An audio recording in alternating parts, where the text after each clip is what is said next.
नमस्ते दोस्तों, जय जवान जय किसान जय हरीश संजीवनी।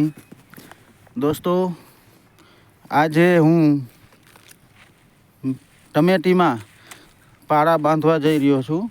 તો પાળા માટે ખાતરનો ઉપયોગ કરવામાં આવ્યો છે। NPK 12-32 અને SSP નાખું છું। એની સાથે હરીશ સંજીવની સોઇલ હેલ્થ અને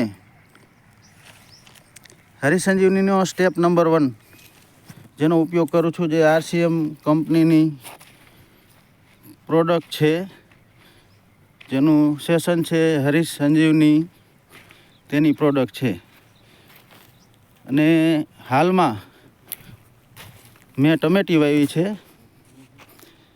તેમાં તેનો ઉપયોગ પાળા પેટે કરવા જઈ રહ્યો છું, જેને પાયાનું ખાતર આપણે કહીએ। લગભગ 30 થી 35 દિવસનો છોડ છે, જુઓ તમે જોઈ શકો છો, જેને પાયામાં આપી હતી।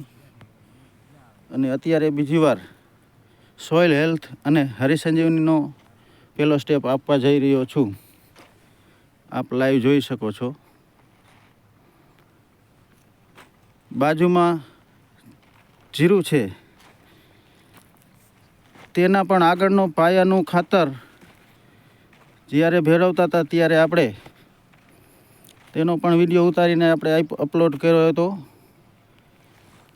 અને વચ્ચે બીજો વિડીયો પણ અપલોડ કર્યો હતો, જેમાં હરીશ સંજીવનીનો ઉપયોગ કરવામાં આવ્યો હતો। જો તમે જોઈ શકો છો, જીરુના છોડ, પૂરું ખેતર જોઈ શકો છો। તો રિઝલ્ટ તમારી નજર સમક્ષ છે। જે હાલમાં ખાતર ભેરવવામાં આવે છે, ત્યાં મારા ભાગ્યા છે, તેમને હરીશ સંજીવની વિશે અનુભવ નહોતો, એટલે એ કહેતા હતા કે હરીશ સંજીવની કરતાં ખાતર નાખીએ, પણ મેં કીધું નહીં, રિઝલ્ટ આવશે તો આપણે એમને કહી કેમ જીરું સારું લાગ્યું અજયભાઈ? સારું થયું, સારું આવ્યો હે?